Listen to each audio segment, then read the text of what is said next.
Olá, irmãos, graça e paz na paz de Jesus Cristo, amém? Bem-vindo ao nosso canal, você já está preparado? Eu sou o pastor Igor Neves e hoje estamos aqui mais uma vez na nossa escola bíblica dominical. Hoje nós temos o tema, no lugar da solidão, escolha a comunhão, baseado em Salmo número 133, que diz o seguinte: quão bom e quão suave é que os irmãos vivem em união, e como o óleo precioso sobre a cabeça, que desce sobre a barba de Arão, que desce a orla das suas vestes, é como o orvalho de Hermon, que desce sobre os montes de Sião, porque ali o Senhor ordena a bênção e a vida vai para sempre. Irmãos, cada dia que passa, a cada momento que passa, a cada desenvolvimento que nós temos, as pessoas estão vivendo cada vez mais uma vida individualista, uma vida solitária. Cada vez mais as pessoas estão se deixando levar pelo esse mundo virtual, o chamado mundo da internet. As pessoas hoje têm dezenas de centenas de seguidores nas suas redes sociais. Eles até disputam a quantidade de seguidores, porque a partir de uma determinada quantidade de seguidores, o seu perfil, a sua página, ela começa a ser monetizada, e aí você começa a ganhar dinheiro com isso, ou ganhar fama, ganhar status, ganhar presente. As pessoas começam a falar de você, começam a te imitar, começam a fazer vários tipos de coisa. E você passa a ser um influenciador, você passa a ser uma referência para isso. Só que muitas pessoas, não vou dizer todas que é generalizar demais, mas muitas pessoas que estão nessa posição hoje, os chamados influencers digitais, os chamados pessoas que vivem desse mundo digital, e eles estão cada vez mais solitários em seu pequeno mundo, no seu convívio particular. Eles estão cada vez mais solitários. Eu me lembro que há muito tempo atrás, ainda no tempo do Orkut, os mais antigos aí vão lembrar do Orkut, que foi acho que foi a primeira rede social aqui no Brasil, não sei dizer exatamente, mas eu acho que foi a primeira. O Facebook estava surgindo, Instagram nem existia, e aí passou uma reportagem de uma revista falando de uma mulher que ela tinha dezenas de centenas de pessoas nas suas redes sociais, mas morava sozinha em um pequeno apartamento no interior da cidade de São Paulo, tendo como única companhia um cachorro. Não era casada, não era noiva, não tinha filhos, não vivia com o pai, não vivia com a mãe, não vivia com o tio, não vivia com a irmã, vivia sozinho em um pequeno apartamento. Irmãos, isso é cada vez mais constante na vida atual que nós estamos vivendo. As pessoas, a partir de um determinado momento, querem sair de casa, e eu sou a favor que a partir de uma certa idade o cidadão, a cidadã realmente saia de casa, para que ele possa começar a criar uma certa dependência, a não ser que haja necessidade realmente dele morar com os pais, uma questão de saúde, alguma coisa do tipo. Mas eu sou a favor de que a pessoa realmente ela comece a criar as raízes dela, comece a criar a vida dela. Só que muitos não querem manter um relacionamento, não querem constituir um relacionamento. Ou quando constitui um relacionamento, é um relacionamento superficial, aonde o noivo, a noiva, o cônjuge é mais um amigo, é mais um companheiro, é mais só uma pessoa que faz parte de uma casa, faz parte de um convívio, mas que não é um cônjuge verdadeiro. Então, infelizmente, hoje nós vivenciamos esse momento. E as pessoas estão cada vez mais solitárias. O ser humano está cada vez mais solitário. E os efeitos que essa solidão traz para as pessoas é uma depressão, uma tendência ao suicídio, doenças cardiovasculares, o chamado AVC, acidente vascular cerebral, aumento dos níveis de estresse, por incrível que pareça, a solidão traz estresse, e diminuição da memória e diminuição da capacidade de aprendizagem, pelo simples fato de estar sozinhos. Pegando esse último aí, nós podemos pegar o seguinte exemplo: se você sair daqui hoje do Brasil e não souber falar absolutamente nada em nenhuma língua, vamos botar um inglês, que o inglês é uma língua mais universal. A única coisa que você sabe falar é the books on the table, coisa do tipo. E aí você vai para um país de língua inglesa, seja lá ele qual for, e nesse país você arruma um emprego e passa a conviver somente com pessoas de língua inglesa. Eu te garanto que de 6 meses a 1 ano, eu não vou dizer que você tem uma fluência, mas eu vou dizer que você já consegue se comunicar. Você já começa a ter uma base de entendimento. Porque você fica mais restrito a convívio de pessoas que estão falando somente um idioma. Então isso é uma prova de que a pessoa, quando é solitária, ela vive no mundo dela, ela tem dificuldade de aprendizado e todos esses outros sintomas que eu falei aqui. E são sintomas que eles sinalizam ao cérebro que o corpo está sob estresse, aumento do nível de hormônio de cortisol, que é muito conhecido como hormônio do estresse. Então, irmãos, o homem não foi feito para viver sozinho. A palavra de Deus nos diz isso. Não é bom que o homem viva só. Fale-ei uma ajudadora. Foi isso que Deus fez. Estava Adão lá no Jardim do Éden. Ele viu que o leão tinha leoa, o elefante tinha lefoa, o cachorro tinha cachorra, o gato tinha gata. E aí o que ele percebeu? Ele estava sozinho e Deus olhou para Adão e falou assim: não, Adão, você está muito solitário, vou arrumar um companheiro para você. Até alguns brincam falando assim: Adão, você está com a vida muito boa, vou te arrumar um problema, né? Mas não foi isso não, tá, irmãos? Só uma pequena brincadeira. Então, hoje, as pessoas estão vivendo sozinhas, estão solitárias, estão ficando fechadas em seu próprio mundo. Mas veja bem, estar sozinho momentaneamente não significa que você tem uma vida solitária. Estar sozinho não é solidão, segundo a nossa revista aqui. Uma coisa é você estar só e a outra é a solidão. Talvez você possa estar só em um determinado dia, em um determinado horário do dia, em um determinado tempo, mas a solidão é algo constante. Você vive, mas sente algo na sua vida que não está sendo completo. E isso traz todos esses problemas que eu falei, como suicídio, doenças do coração e por aí vai. E o primeiro tópico que a nossa lição nos ensina hoje é: diminua o ritmo, aumente a devoção e procure a conexão. O que isso quer dizer para nós? Olha só o que está falando em 1 Reis, capítulo 19, verso 4. E ele disse: já basta, ó Senhor, toma agora a minha vida, pois não sou melhor do que meus pais. Essa passagem aqui é referente ao profeta Elias, quando ele vence os profetas de Baal, e aí a rainha Jezabel começa a perseguir Elias. E aí ele fica com medo e ele deseja a morte. Elias estava sozinho no sentido de que não tinha pessoas com ele, tá? Deus sempre esteve com Elias. E ele se sentiu sozinho, ele se sentiu desprotegido, ele se sentiu solitário, ele sentiu que ele precisava de ajuda e não tinha para quem recorrer a não ser Deus. Mas ele não tinha pessoas humanas próximo dele. Então o que ele deseja? Ele deseja a morte. Ele deseja que Deus o leve. Ele deseja que ele esteja morto para que ele não possa carregar aquela responsabilidade.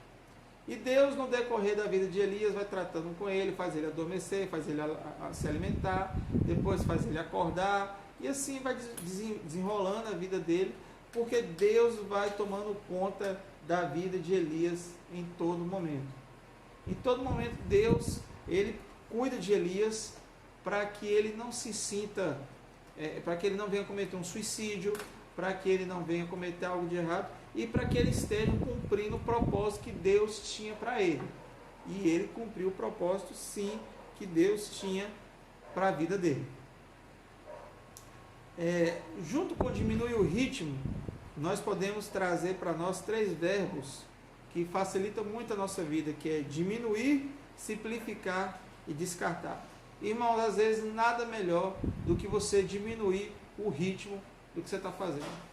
De manhã você acorda, e aí você vai para o trabalho, e aí quando você chega à noite você vai estudar, e depois você vai praticar um exercício, e final de semana você está ocupado com isso, e feriado você está ocupado com aquilo, e daqui a pouco você tem tempo para tanta coisa, mas você não tem tempo para descansar. Você não tem tempo para parar, para puxar o freio de mão, para relaxar um pouquinho e falar assim, não, hoje é o dia que eu tirei para não fazer nada. Hoje eu vou ficar mais sossegado à toa. Irmãos, até isso é importante. Até isso é necessário para as nossas vidas. Simplificar. Tem coisas, irmãos, que a gente pode simplificar, deixar as coisas mais simples. Você não precisa bolar um aparato todo, mas algo mais simples. Às vezes uma simples, uma reorganização na sua agenda, no seu método de trabalho, você consegue simplificar a sua situação que você está vivendo. E por último é descartar, é olhar assim, isso não vale a pena agora, isso pode esperar, isso eu vou deixar de fazer, isso não está me trazendo rendimento, isso não está me trazendo felicidade, eu só faço isso porque fulano faz, e escolher o que você quer. No momento em que nós organizamos isso, a nossa vida começa a fluir de uma maneira melhor.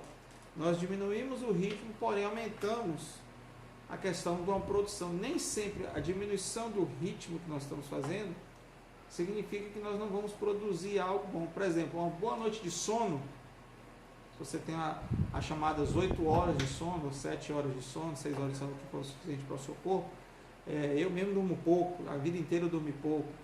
Já eu conheço pessoas que dormem muito. Às vezes o camarada ele deita mais cedo e tal, coisa do tipo. Então, esse tipo de coisa, às vezes você diminui o seu ritmo, mas quando você chega no seu trabalho, na sua escola, no outro dia, você está com o seu corpo descansado e você consegue produzir mais. É assim até mesmo nos estudos. Quando você vai estudar para concurso público, uma das coisas que os concurseiros, os mestres concurseiros dizem, nos ensinam é: durma, tenha boa noite de sono, descanse o seu corpo. Nem sempre estudar é necessário. Relaxa um pouquinho, diminui o ritmo, mas não se esqueça de estar sempre junto de pessoas. Aumente a devoção. Ninguém jamais ficou mais fraco ou sujeito ao pecado enquanto orou e buscou ao Senhor. Irmãos, quando a gente busca a Deus, quando a gente tem um convívio constante com Deus, Deus realiza grandes coisas na nossa vida. O movimento menonita que surgiu no século XVI para XVII, se eu não me engano, nas propriedades do conde Nicolaus Zinzendorf, eles realizaram ali a famosa torre de oração, relógio de oração na torre de oração, aonde um homem e uma mulher durante 100 anos oraram, todos os dias, 24 horas por dia. Isso fez com que aquele movimento missionário, aquela igreja crescesse ali de uma maneira tremenda, porque eles simplesmente pararam e oraram e buscaram a Deus. Quantas vezes nós precisamos fazer isso? Passamos por lutas, por dificuldades, queremos resolver de forma humana, mas às vezes a solução vem da parte de Deus. Procure conexão. A conexão que sugerimos aqui não se refere a estar conectado aos meios digitais. Então, conexão, você está conectado com pessoas, próximo de pessoas, pessoas que vão te ajudar, pessoas que vão te auxiliar, pessoas que vão somar na sua vida. A gente precisa estar perto de pessoas que vão somar em nossa vida, não pessoas que vão diminuir em nossa vida. Já percebeu que você só causa transtorno para o invejoso? Você já percebeu que tudo que você faz quando a pessoa é invejosa incomoda ela? Se você realiza um feito, o invejoso critica. Se você não realiza, o invejoso critica. Se você tem uma promoção no emprego, o invejoso critica. Fala que não foi justo. Você compra um carro, compra uma moto, faz uma viagem, faz uma ação social. Você coloca uma foto na internet, o outro vai e fala assim, está querendo se exibir. Já percebeu que o invejoso sempre fica querendo tesourar um negócio? Irmãos, a gente não tem que ficar se preocupando com isso. A gente tem que estar conectado com Deus, para que a gente possa viver a vontade de Deus.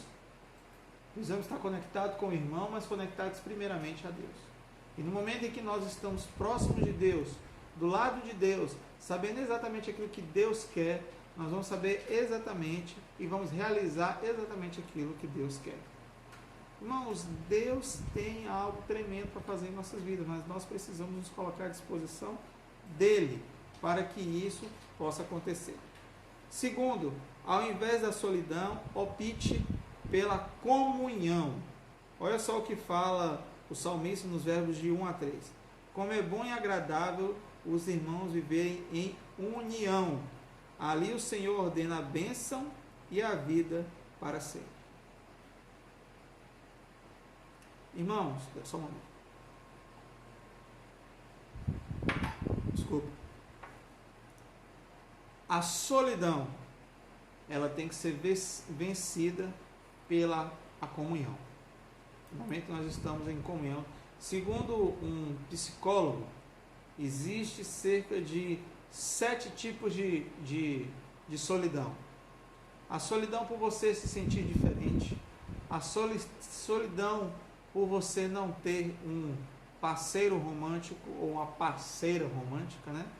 Nesse sentido, por você não ter um animal de estimação, por falta de amigos, por desconfiança, por falta de uma pessoa, pela falta de uma pessoa tranquila. Então são tipos de solidão que nós infelizmente vemos isso em nossa vida e nós precisamos atentar para esse detalhe. Então as pessoas, infelizmente, elas vivem isso. Está chegando uma nova situação, você se sente diferente e aí a pessoa ela acaba se deixando levar pela solidão. Irmãos, não faça isso. Nós não podemos viver esse tipo de situação. A palavra grega para comunhão significa koinonia, que é o momento de nós estarmos juntos como igreja, juntos um do lado do outro. A palavra de Deus nos fala em Atos Apóstolos que a igreja crescia no partir do pão, nas orações, eles tinham tudo e conviviam com tudo, e assim a igreja ia crescendo. Tem alguns versículos bíblicos, eu não vou citar, mas alguns versículos bíblicos nos ensinam sobre relacionamento íntimo, por exemplo, Filipenses 2, de 1 a 4 e 1 João 1, de 3 a 7. Partilha de bens materiais, 2 Coríntios capítulo 8, verso 4, 2 Coríntios capítulo 9, verso 13 e Hebreus 13, 16. E participação mútua da obra do Evangelho nas dores e alegrias ao próximo. E no partir do pão e nas orações. Atos 2, 42 a 47 e Atos 4, 32 a 37. A comunhão ela deve ser escolhida no lugar da solidão. Para isso é preciso desenvolver relacionamentos sinceros e profundos que nos ajudem nos momentos de crise, onde naturalmente optaríamos pela solidão.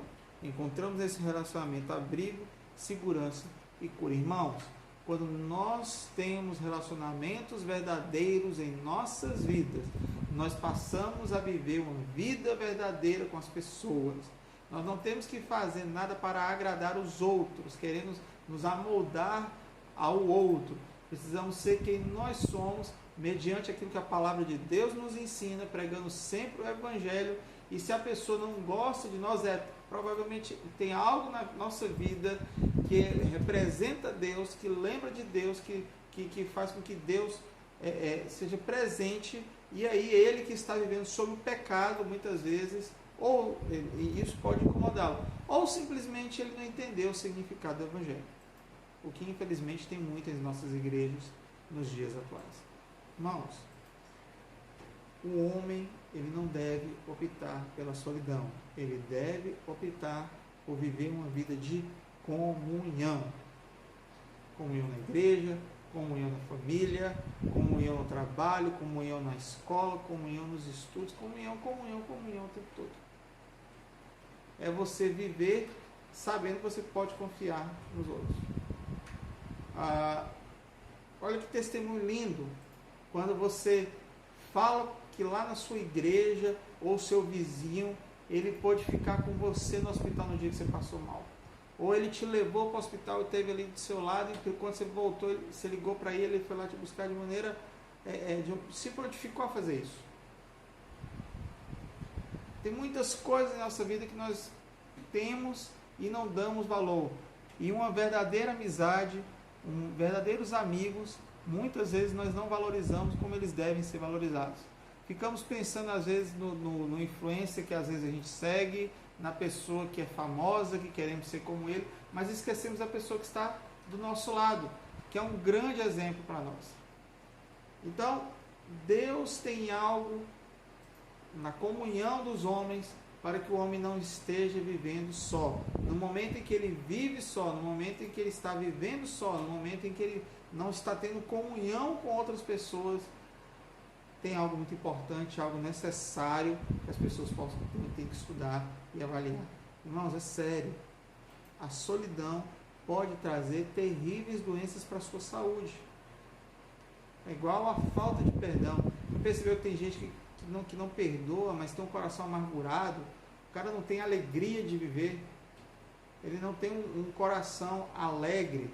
Pelo contrário, ele tem um coração triste, amargurado, onde ele sempre. Você pode dar um salário que for.